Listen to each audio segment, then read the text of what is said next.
guys, என் பேர் Loki. Welcome back. இன்னைக்கு நம்ம பார்க்க போகிறது fated to be loved by the villains. இதோட எபிசோடு 27. எபிசோடு 26 மிஸ் பண்ணவங்களுக்கான லிங்க் கீழே டிஸ்கிரிப்ஷனில் இருக்குது, அதை யூஸ் பண்ணிக்கோங்க. வீடியோக்குள்ளே போகிறதுக்கு முன்னாடி மறக்காமல் அந்த லைக் பட்டனை தட்டி விட்டு சப்ஸ்கிரைப் பண்ணிக்கோங்க. வெயிட் பண்ணது போதும், வாங்க கதைக்குள்ளே போகலாம்.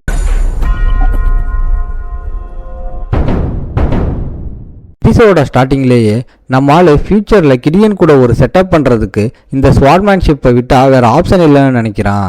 அப்போ சடன்லி ஒரு வாய்ஸ் கேட்குது. எவ்வளோ ரேரான சீன் இது, நம்ம பிஸியான பிரசிடென்ட் எல்லாம் ஃப்ரீயாக டைம் ஸ்பெண்ட் பண்ணுறாங்கன்னு ஒரு வாய்ஸ்.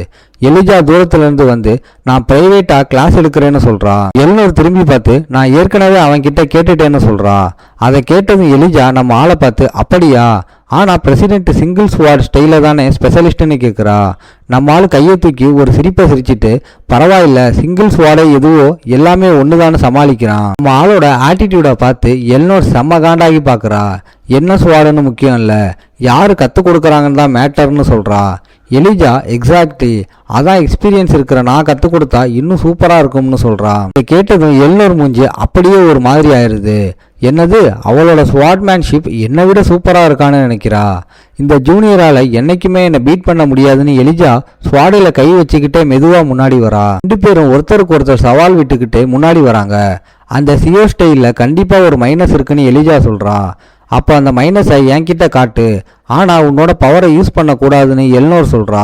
இந்த சீன் சீரியஸ் ஆகிறத பார்த்து ஹெக்மேன், மாஸ்டர் இதுதான் டூயல்னு சொல்லுவாங்களான்னு கேட்குறான். எலிஜா அவளோட ஸ்வாடை தூக்கி செம்ம வெறியோட நிற்கிறா.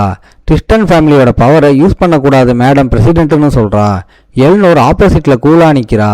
இது எவ்வளோ தூரம் போகுதுன்னு பார்ப்போம்னு நினைக்கிறா. இதை கேட்டதும் நம்ம ஆளுக்கு பீதி கிளம்பிடுது. நீங்கள் எனக்கு தானே கற்றுக் கொடுக்க வந்தீங்க, இப்போ ஏன் 2 பேரும் டூயலுக்கு நிற்கிறீங்கன்னு கத்துறான். பக்கத்தில் இருக்கிற ஹெக்மன் சிரிக்கிறான். பார்த்தா 2 பேருக்கும் சண்டை போடுறதுக்கு ரொம்ப நாளாக கை துருத்துருந்து இருந்திருக்கும் போலையே. எலிஜா ஸ்வாடோட பாயிரா. அப்போ நான் கற்றுக் கொடுக்குறேன் பாருன்னு சொல்கிறா.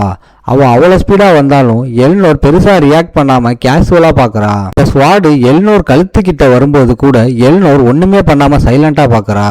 யாரும் எதிர்பார்க்காத நேரத்தில் எல்னோர் ஸ்வாடை தூக்கி அவரோட அட்டாக்கை பிளாக் பண்ணுறா. கையை நல்லா ஸ்ட்ராங்காக பிடிச்சி பிளாக் பண்ணிட்டு செம்ம ஸ்பீடாக பவர் ஏற்றி முன்னாடி பாஞ்சி எலிஜாவை தள்ளி விடுறா. அவளோட பவரை பார்த்து எலிஜாவுக்கே கொஞ்சம் ஷாக் ஆகுது. ரொம்ப ஸ்பீடு மட்டும் இல்லை, செம்ம பவராகவும் இருக்குது. என்ன பண்ணுற எலிஜா, ஒரு டீமனை உன்னை கண்ட்ரோல் பண்ண விடுறியான்னு எல்னோர் கேட்குறா. சடன்லி எலிஜா இப்போ வீக்காக இல்லாமல் உடனே திரும்ப தள்ளுறா. எலிஜா ஸ்வாடை பின்னாடி இழுத்துட்டு செம்ம உஷாராக பார்க்குறா. தன்னோட ஃபேமிலி ஒரு டீமன் ஃபேமிலின்னு எல்லோருக்கு செம்ம பயம். எவ்வளோ பெரிய பிளட்டாக இருந்தாலும் சீக்கிரமே அந்த டீமன் அவங்கள பிடிச்சி பைத்தியமாக்கிடும். அது உங்களுக்கு பிடிக்குதோ பிடிக்கலையோ.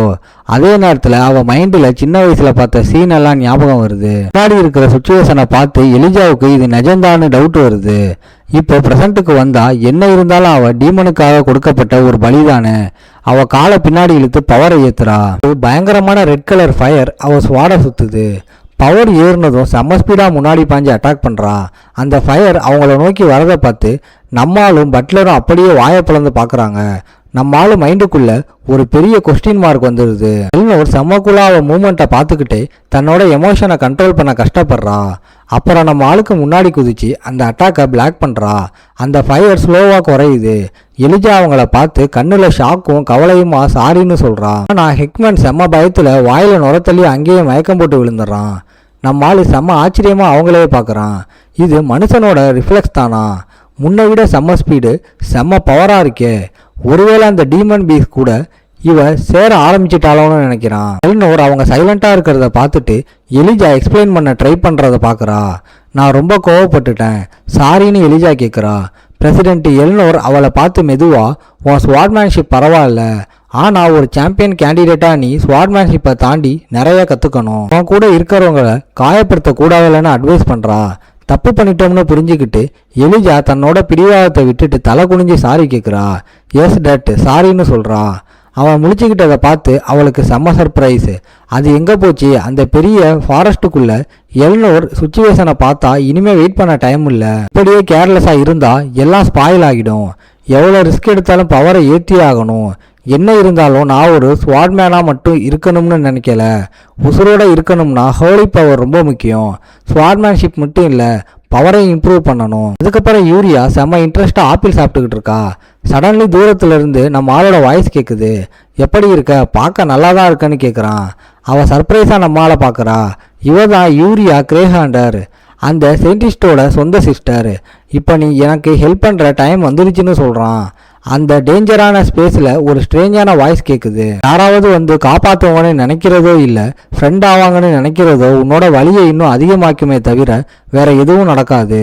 அதை நீ சீக்கிரம் புரிஞ்சுக்கணும். அந்த நம்பிக்கை ஒரு பெரிய ஏமாற்றுறதுல தான் முடியும். உன்னோட சிஸ்டர் ஏற்றுக்கிட்ட மாதிரி நீயும் ஏற்றுக்கோன்னு சொல்லுது. அவள் மூஞ்சில ரத்தத்துளி அப்படியே விழுது. அவள் கண்ணுக்கு முன்னாடி எல்லாமே சுத்துற மாதிரி இருக்கு. யூரியா ஒரு பெரிய கவலைக்குள்ள விழுற மாதிரி இருக்கு. ஒருத்தன் செமக்கோல்டா அவளை பார்த்துக்கிட்டு சாவுற வரைக்கும் தனியாவே இருக்க போற ஒரு சபிக்கப்பட்ட பலியாடுதான் நீ. அதுதான் எல்லாரையும் காப்பாத்துற வழி, அதுதான் உன்னோட மிஷன்னு சொல்றான். ஒரு டார்க்கான இடம் அவளை அப்படியே முழுங்குற மாதிரி இருக்கு.